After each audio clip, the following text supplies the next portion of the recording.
Magandang araw po sa inyong lahat mga kababayan at welcome back dito po sa ating munting channel Pinas News Review, kung saan re-reviewin po natin ang mga mahalagang balita dito sa Pilipinas.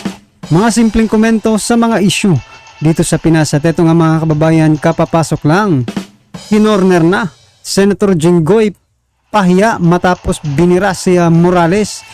Pedialix Maharlika, yan mga kababayan ang ating alamin mula po rito kay Kabayan News PH. Kung bago ka pa lang at di pa po nakapag-subscribe sa ating munting channel, please don't forget to subscribe. At i-click na rin po ang bell notification para updated po kayo sa lahat ng ina-uploads nating reaction video. At eto na nga mga kababayan, sama-sama at sabay-sabay po natin pakinggan, panoorin at bigyan ng komento ang video ito. Eto na po. Alam mo, ikaw Morales, nagbabanggit ka ng pangalan ng mga personalidad, ultimo pangalan ng presidente, ultimo pangalan ng mga iba't ibang sikat na artista na wala ka na may ebidensya.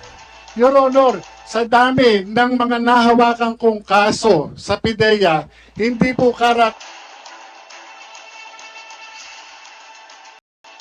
kagaya nga sabi ko po sa inyo, yung mga dokumento, kinakailangan ko makita para maging specific po ako. Mayroon akong ibang naaalala pero pagpaumanhin po ninyo, hindi po lahat o kabuuan maaalala ko. Hindi mo natatandaan kung sino informant mo? Ha? Am I correct? Hindi mo natatandaan? Your Honor. Naninira ka lang ng tao eh. Mga kabayan, ginisa sa Senado itong dating PIDEA agent na si Jonathan Morales na di umano ay pumirma sa mga dokumento na nagdadawit kay Pangulong Bongbong Marcos Jr. at Maricel Soriano. Sabi ni Senator Jinggoy Estrada, walang sapat na ebidensya itong si Morales na magpapatunay na dawit si PBBM at itong si Maricel Soriano sa PIDEA leak na kumakalat sa social media. Dahil sa matinding pag-isa sa Senado dito kay Morales, sa pangungunan ni Senator Jinggoy Estrada, agad namang dumipensa si Maharlika at binuldak ng husto itong si Senator Jinggoy Estrada. Jinggoy! Makinig ka! Jinggoy! Okay? Well mga kababayan, nakakapanggigil po or nanggigigil din dito si Senator Jinggoy Estrada dito kay Morales mga kababayan, no? Ang tanong natin, no, bakit sinabi niyang sinungaling si Morales at dinadamay si PBBM? Mga kababayan, di ba? Kung ating pang babalikan, hindi naman po si Morales yung naglabas ng dokumentong ito. Nandyan lang po siya para magpatotoo sa dokumentong ito, mga kababayan. Bakit sinasabi dito ni Senator Jinggoy Estrada na dinadamay si PBBM? For your information po, Senator Jinggoy Estrada, no, nananahimik po si Sir Morales. Diba? Nananahimik po yan. Lumabas lang po yan para patunayan na siya nga ang pumirma at totoo yung dokumentong yan. Bakit mo sinabing naninira? Paninira na ba ngayon ang magsabi ng katotohanan? Senator Jinggoy Estrada, bakit gigil na gigil ka kay Kay ex-PIDEA agent Morales, Jonathan Morales? Grabe naman po kayo. Dapat nga po ang ginagawa nyo dyan, inquiry, di ba? Dito, pinagagalitan nyo na at inakusahan nyo ng sinungaling yung tao. Di ba? Bakit nung si Maricel Soriano, di ba? Bakit hindi nyo tinanong ng tinanong? Di ba? Hindi nga po yata kayo nagtanong eh. Di ba mga kababayan? At saka ito pa, sinasabi ng ibang vloggers mga kababayan na iba raw yung Maricel Soriano na sinasabi dyan sa dokumentong yan. Hindi raw po si Maricel Soriano na artista. Ang tanong, tanong ko lang mga ka-review natin yung Maricel Soriano bang sinasabi nilang iba at itong si Maricel Soriano na Diamond Star mag-design ba ng address? 'Di ba? Umamin na Umamin na po si Maricel Soriano na doon nga po siya nakatira until 2012. At tumutugma naman doon sa dokumento ni Sir Jonathan Morales na 2012, di ba? Hindi nga lang maalala ni Maricel Soriano kung hanggang kailan siya tumira, yung month. Diba? Yun na lang po yung bini-verify. Pero kumpirmado na po, umamin na po, diba? Na doon nga siya nakatira sa bahay na yon. Ang tanong ko lang doon sa mga nagsasabing hindi si Maricel Soriano na artista, yung tinutukoy dyan, bakit pati address, diba? Doon din. O, anong address nung sinasabi niyong hindi? Si Maricel Soriano nakapangalan lang. Ano yung address niya? Pakita niyo, wag niyo ano. 'Di ba? Pinagtatakpan niyo pa eh. Dito halatang gigil na gigil si si Senator Jinggoy Estrada. Pero alam niyo po mga kababayan, mas mabuti na lang na ganito ang ginawa ni Senator Jinggoy Estrada, 'di ba? Dahil mas nakilala po siya, 'di ba, ng taong bayan. Kung ano at kung sino siya sa hearing na ito, 'di ba? O 'di ba? Palakpakan natin kasi lumabas ang totoong kulay nila, 'di ba? May nag-comment nga sa yung natin yung pinaka last na video.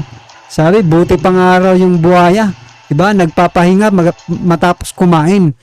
Pero ang mga ito, 'di ba? Tuloy-tuloy po sa alams na sa gobyerno. Anong sinasabi mo na dinadawit ni Morales?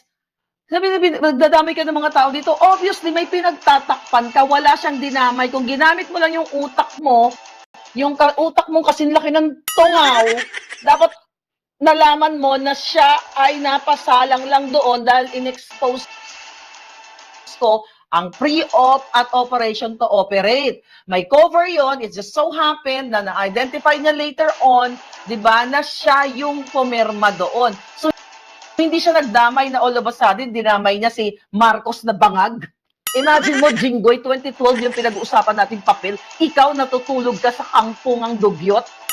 Sa pagpapatuloy ng pagdinig, nagpaliwanag naman si Morales at sinabi niyang hindi na niya masyadong matandaan ang kanyang informant dahil sa daming nahawakan niyang kaso at isa pa ay napakatagal na nito at noon pang 2012.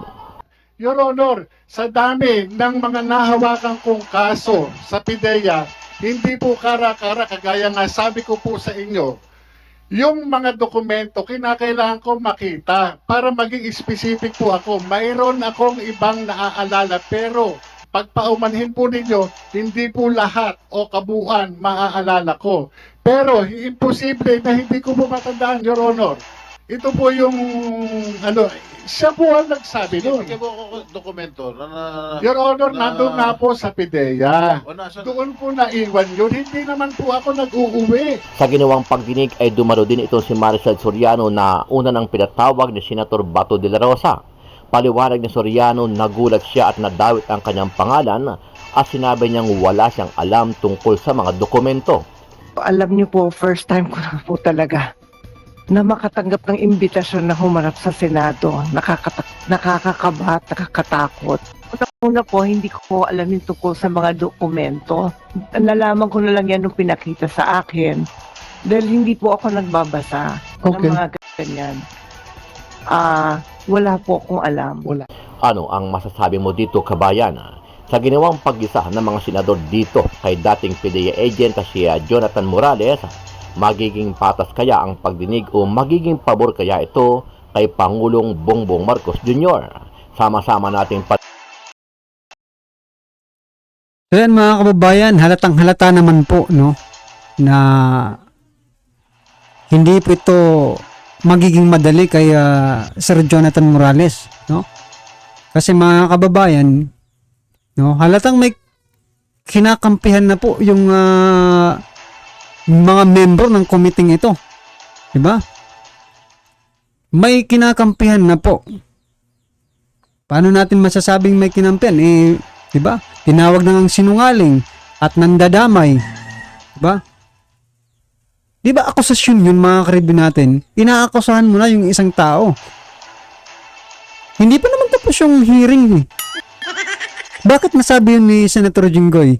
Dala ba ng bugso ng damdamin? Damdamin para kanino? Pinangalanan na nga Dinadamay mo si PBBM. nako. Di ba? Halatang halata po kayo, Senator Jinggoy Estrada. Ha? Baka naman. Panoorin ang buong video. I-comment nyo po ang inyong mga reaksyon at sariling opinyon. Pero bago yan, muli po ako nag-iimbita sa mga hindi pa po nakasubscribe sa ating channel na Kabayan News PH, pakipindot po ang subscribe button at pakiclick na rin ang notification bell para lagi kayong updated sa mga bagong upload natin na legit at napapanahong balita. Maraming pong salamat. Gisado sa mga senador ang dating PIDEA agent na si Jonathan Morales sa pagpapatuloy ng pagdinig ng Senate Committee on Public Order hinggil sa tinaguriang PIDEA leaks. Kinwestiyon ni Senador Jinggoy Estrada ang dating PIDEA agent sa mga impormasyong hawak nito dahil lumabas sa pagdinig na tila siya mismo hindi maalala ang ilang detalye. So, paano, educate me, paano nabanggit ang pangalan ni Presidente, pangalan ni Marcel Soriano, at iba't iba pang personal? Your Honor, ito yung confidential. Nagpapatawa talaga dito si Senator Jinggoy. Sa bagay, absent ito, nagsimula yung hearing, no? Ha? Hindi niya ba alam na galing kay Ma'am Maharlika yung yung dokumento, yung kumalat? 'Di ba? Grabe po yung niya, grabe po yung pagbira niya dito kaya Morales. Informant na nakunan ko ng statement. At ito, Who is this confidential informant? hindi ko po maalala, Your Honor. Anak ng Sa taga- patawala. Sa tagal po, Your Honor. Alam mo, ikaw Morales, nagbabanggit ka ng pangalan ng mga personalidad, ultimo pangalan ng presidente, ultimo pangalan ng mga iba't ibang sikat na artista na wala ka na may ebidensya. Your Honor. Sinasabi galing sa informant. Your Honor, Sandali lang. Can you just let me Yes, finish? Your Ang sinasabi mo, galing sa informant. Ngayon, ang sinasagot mo sa akin, hindi mo natatandaan kung sino informant mo? Ha? Am I correct? Hindi mo natatandaan? Your Honor. Naninira ka lang ng tao eh. Jinggoy, makinig ka. Jinggoy. Okay?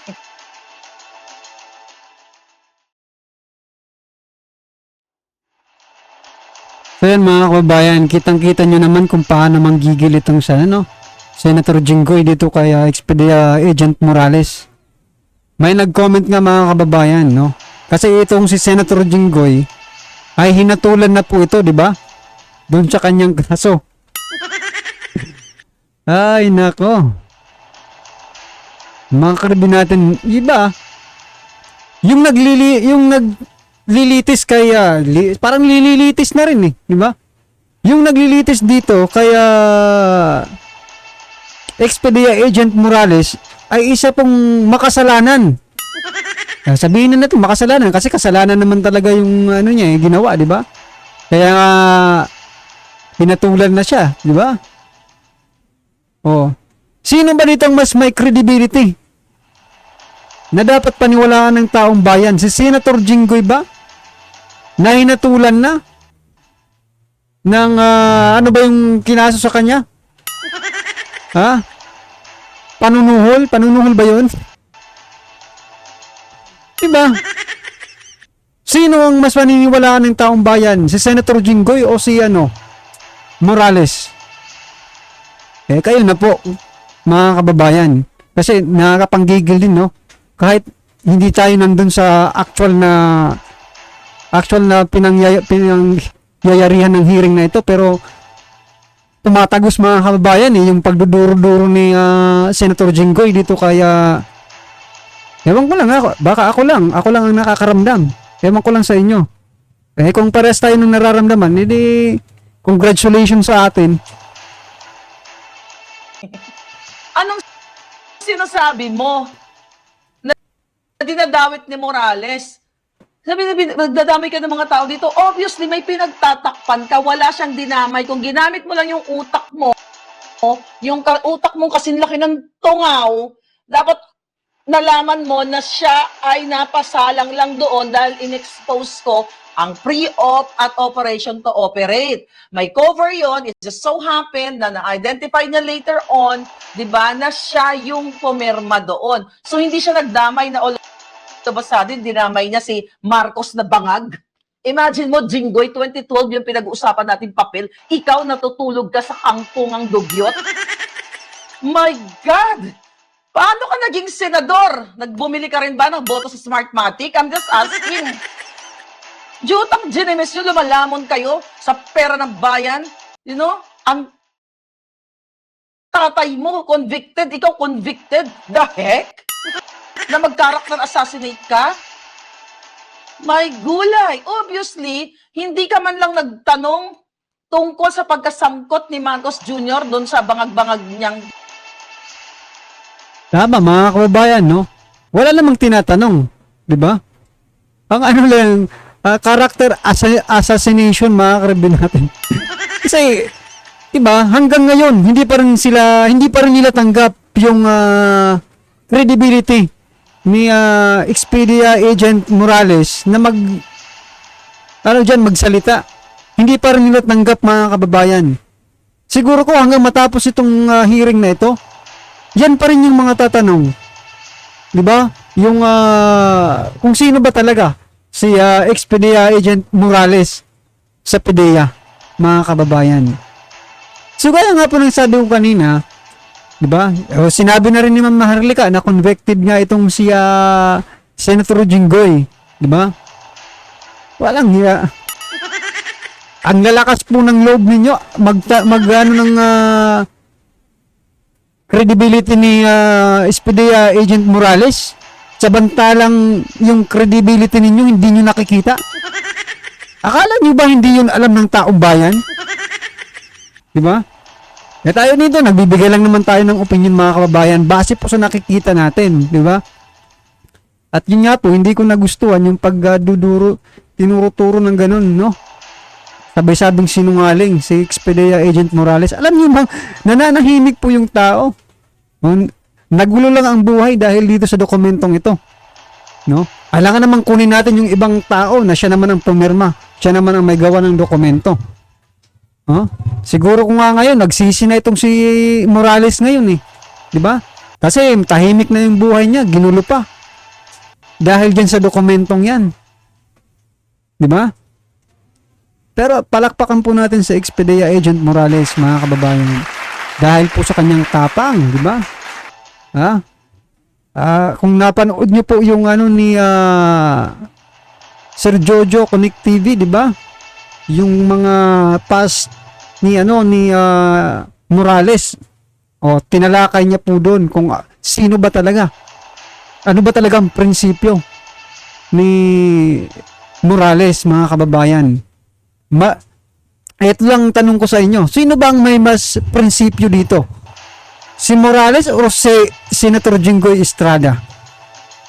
Aba, mga kababayan, di ba? Alams na.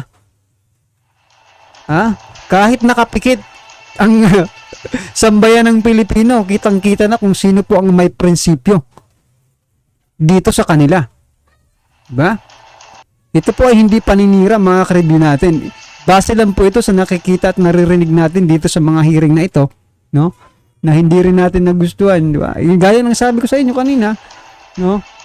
Yung pagturo-turo sa kay medyo talaga nanggigil din tayo.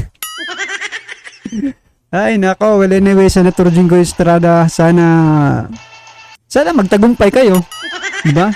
Sa gusto nyong mangyari diyan.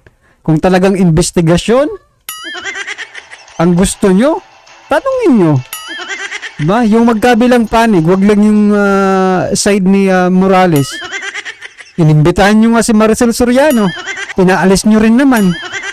Hindi nyo ang daming tanong ng taong bayan kay Maricel Soriano, di ba? Ang dami pong nagtatanong. Ang dami pong nilang tinatanong. Pero ni isang senador dyan, walang nagtanong sa mga tinatanong ng taong bayan. Kasi hindi nyo po alam yung sa loobin ng taong bayan. Diba? Yung simple nga lang kung magkakilala ba si PBBM at si Maricel Soriano, walang nagtanong eh. Di ba? Well, anyway, mga ka-review natin, lahat naman po tayo may kanya-kanyang opinion at reaksyon. I-comment na lang po sa baba para at least alam po ng ating mga kababayan ang inyo pong nararamdaman patungkol po sa video ito, right? Kung bago ka pa lang at di pa po nakapag-subscribe sa ating munting channel, please don't forget to subscribe. At i-click na rin po ang bell notification para updated po kayo sa lahat ng ina-uploads nating reaction video. At huwag din pong kalimutan mag-subscribe kay Kabayan News PH. Nasa description po ang full video link ng balitang ito, video ito. Yan ha. Subscribe na po kayo kay Kabayan News PH. Maraming salamat po.